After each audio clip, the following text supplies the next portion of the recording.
Magsisimula ng panibagong taon ang walang bahay ang ilang mga residenteng nasunugan sa bahagi ng Riverside Extension sa Commonwealth sa Quezon City. Ang mga detalye ibabalita ni Val Gonzalez. Bago mag-alas 9 ng gabi kagabi nang sumiklab ang sunog sa isang residential area sa San Pascual Street, Riverside Extension, Barangay Commonwealth, Quezon City. Umabot sa ikalimang alarmang sunog bago ideklarang fire out bago maghating gabi na ng gabi. Ayon sa mga kagawad ng Bureau of Fire Protection, aabot sa humigit kumulang 50 bahay ang apektado ng sunog. Sa pagtaya ng barangay, aabot sa 80 pamilya ang apektado ng sunog.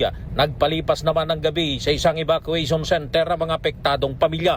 Inaalam pa ng mga otoridad ang sanhi ng sunog, maging ang halaga ng pinsala nito sa mga ari-arian. Para sa MBC TV Network News, ako si Val Gonzalez, DJ Rate, nasa Pilipinas, nasa Pilipino.